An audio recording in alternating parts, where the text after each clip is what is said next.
এসেছি তো, বল কি বলবি? ওরে বাবারে, দিদার শরীর খারাপ। দিদার শরীর খারাপ? বাড়ি কোথায়? আর সাথে বলি আর কে আছে বাড়িতে? আর কেউ নেই, ঘরে একটাও চাল নেই। ঘরে একটাও চাল নেই? মা বাবা? মা বাবা নেই, বাবা মারা গেছে। বাবা মারা গেছে? মা বিয়ে করে চলে গেছে। মা বিয়ে করে চলে গেছে? ক ভাই বোন তোরা? আমার চাল। চার? চারটে ভাই বোনকে রেখে চলে গেছে নাকি আর বাকিগুলোকে নিয়ে গেছে? একটাকে নিয়ে গেছে। একজনকে নিয়ে গেছে মানে যে ছোট তাকে নিয়ে গেছে নাকি? না, সে ছোট নয়, এরকম ভাইয়ের বড় দুটো ভাই আছে, আর আমি আর আমার দাদা। একটা এরকম একটা বড় ভাই হয়ে গেছে, তাকে নিয়ে গেছে। আর এই 2 টাকা রেখে গেছে, পয়সা তো নেই, মাও তো নেই, ওই জন্য দুধ কিনে দিতে হয়, দুধের টাকা তো থাকে না। আমার কাছ থেকে চেয়েছে চাল মাল সব কিছু কিনে দিলে, দিদার ওষুধ কিনতে পারি না। দিদা কোনো কাজ টাজ করে নাকি? না, দিদার শরীর খারাপ না, দমের প্রবলেম না, কোথাও গেলে দমে শ্বাসকষ্ট আছে? কোথাও গেলে দমে কষ্ট হলে ওষুধ তো খেতে পারে না। তা আর তোর যে বড়, তোর ওপরে কটা ভাই বোন? বড়? বেশি বড় নেই, আমি সবার থেকে বড়। তুই বড়?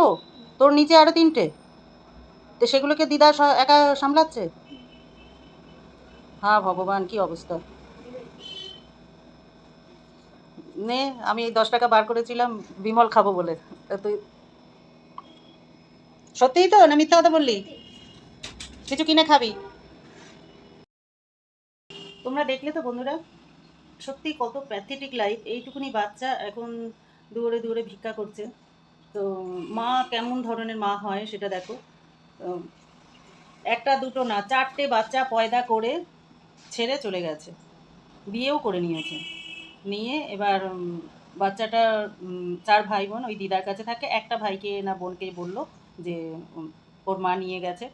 তো দেখো, মানে ফুর্তির সময় ফুর্তি করবে, মানে ফুর্তি করতে হয়তো করেছে, তারপরে এবার যতগুলো এসে গেছে তো এসে গেছে। তার জন্যে কোনো যখন তোর এই ধরনের মানসিকতাই থাকবে, তা ফুর্তিই করে যা। তোর আবার আরও 4টে 5টা করে নেওয়ার দরকার কী? এইভাবে তাদের পৃথিবীতে এনে কষ্ট দেওয়ার দরকার কী? তো এর থেকে তো জায়গায় গিয়ে ফুর্তি করলে তো আরও ভালো হয়। এক একদিন হাজার রকম লোক পাবে। আর বাচ্চাগুলোর জীবনগুলো কেন নষ্ট করলো? এই দায় কে নেবে? তো তোমাদের কেমন লাগলো? তোমাদের কি মতামত তোমরা জানাবে। আর অনেকের সময় যেহেতু আমরা দোকান করি, বলে যে সন্ধেবেলা কাউকে কিছু দিতে নেই বা টাকা, বিশেষ করে টাকা পয়সা। তো আমার কিছু করারও নেই। বাচ্চাটা, অতটুকু বাচ্চা এসে ওইভাবে চাইলো যে আমার দিদার খুব শরীর খারাপ, খেতে পায়নি। তো এটা আমি ঠিক করেছি না ভুল করেছি জানি না। আর সকাল সন্ধে আমি দেখিনি। আমি আর দেখলাম যে ওই ও 10 টাকাই চাইলো, যে আর আমার হাতে 10 টাকাই ছিল। আমি তখন সবে আমার দিদিকে পড়তে দিয়ে এসে আমি দোকান সবে খুলে এবার আমি যাচ্ছিলাম একটু পানের দোকানে।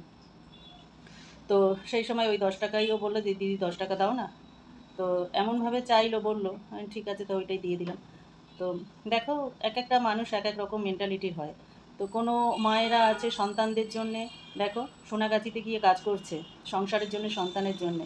স্বামী মাতাল, নেশাখোর, কাজ করে না, কুড়ে, কত রকম আছে সমস্যা। তো আবার বাচ্চাও আছে, তাদেরও স্কুল পড়াশোনা সব কিছু করাচ্ছে, খারাপ লাইনে গিয়ে কি সন্তানের জন্যে, সংসারের জন্যে। আবার কত মারা আছে দেখো, যে সন্তানদের ছেড়ে দিয়ে নিজে ফুর্তি করতে চলে গেল। তো জানি না আমি ঠিক করলাম কি ভুল করলাম। তো আমি এটাই বলতে চাইছি যে যখন আমার থেকে মনে হয়, যে আমি মনে করি যে আমার থেকে আরও মানুষ কষ্টে আছে। আমি ভাবি যে আমি কষ্টে আছি, তো না, আমি যেটা আছি ভালো আছি। আমার থেকে জগতে আরও অনেক অনেক মানুষ অনেক কষ্ট আছে। তা তোমরাও যে যখন যেই পরিস্থিতিতে থাকবে, তখন সেই পরিস্থিতিটাকে মনে করবে যে এটাই ভালো আছি। আমি কখনো কষ্ট পাই না তো কোনো কিছুতে। আমি সবসময় মনে করি কি যে আমি এটাই ভালো আছি, আমার থেকে আরও মানুষ অনেক কষ্টে আছে। তো সেটাই তখন চিন্তা করলাম, ভাবলাম, আমার দিদির কথা মনে পড়ে গেল যে আজকে আমি যদি না থাকি, জানি না ওর কী হাল হবে। তো ভগবানের কাছে আমি সবসময় বলি, নিজে বাঁচতে চাই না, বাঁচার আমার ইচ্ছা বা আকাঙ্ক্ষা কিছুই ছিল না, নেইও।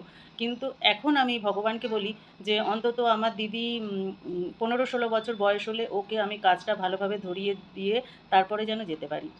তো আর কি বলবো, সত্যি বাচ্চাটাকে দেখে খুবই কষ্ট লাগলো। আর আমার তো সেরকম সামর্থ্য নেই যে আমি সেইভাবে ওদের পাশে দাঁড়াবো। আর কাউকে কিছু এগুলো বলারও না, বলবে কি যে লোকের নাম করে মনে হয় নিচে তুলছে। তো মায়েদেরকে বলবো যে যখন ফুর্তি করতে হবে, তো সেই জায়গা মতন গিয়ে ফুর্তি করো। এক একটা বছরে এক একটা বাচ্চাকে জন্ম দিয়ে তাদের ভবিষ্যৎগুলো নষ্ট করো না।